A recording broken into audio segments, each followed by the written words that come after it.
Jangan pernah merasa kecil hati kalau ada orang-orang zalim nampak semakin kuat cengkramannya. Ya, padahal mereka nggak pernah ibadah.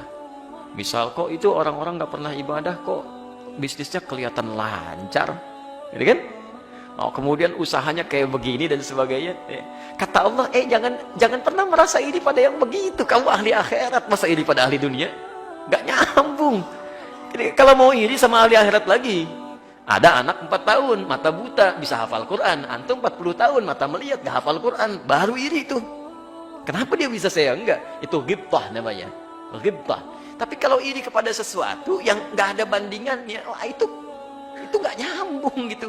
Ahli surga, masa iri pada orang yang belum jelas surganya? Ini kan? Ahli akhirat, ini kan? Maksudnya ahli akhirat, masa kita harus iri pada ahli dunia? Kata Allah, diberikan ketenangan dalam jiwa kita. Itu cuma urusan dunia. Begitu meninggal, dunianya nggak akan dibawa. Bekal akhirat itu bukan dunia. Bekal akhirat itu, mohon maaf, bekal akhirat itu adalah ibadah kita kepada Allah. Jadi kamu diberikan sedikit tidak sama dengan banyak seperti mereka, karena itu bekal kamu untuk ibadah. Itu poinnya, bukan untuk berlebihan dalam masalah dunia. Ya, hati-hati.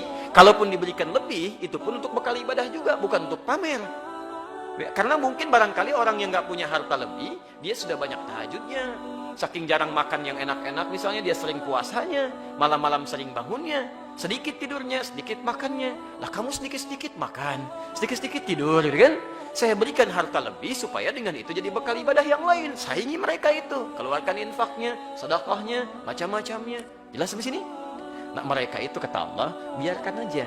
Nanti karena banyak itu digunakan, nggak mau ibadah, harta digunakan untuk banyak maksiat, dosa yang terbanyak dikumpulkan dari situ. Jadi ternyata harta yang dikumpulkan itu karena tidak menjadi ibadah, didapatkan dengan cara yang salah, bukan menjadikan kenyamanan di akhirat, tapi menumpuk dosa dalam kehidupan dia. Hingga akhirnya kata Allah, perhatikan, di ujung waktu mereka akan menyesal dan memohon kepada Allah. Ya Allah, berikan kami kesempatan. Berikan kesempatan ya Allah, agar bisa memperbaiki diri. Jangan pernah merasa iri dan pesimis dengan kehidupan orang-orang yang tidak menyembah Allah, tapi terlihat seperti sejahtera. Ya, terlihat seperti sejahtera. Itu hanya sebatas fata morgana dunia, yang jika mereka tidak tobat hanya menambah dosa dan penyesalan di akhirat nanti. Yang harus kita lakukan, saya tutup, An-Nisa ayat 32. Itu yang harus dilakukan. Ya, tingkatkan ibadah, tingkatkan ikhtiar, supaya kita bisa merasakan kenyamanan hidup dunia dan bahagia di akhirat nanti. Baik. Pilih mana? Miskin dunia, kemudian kaya akhirat, atau yang kedua, kaya di dunia tapi miskin di akhirat. Pilih mana? Oh, pilih yang ketiga, kaya di dunia dan kaya di akhirat. Itu yang paling bagus. Itulah yang ditawarkan di An-Nisa ayat 32 itu. Ya.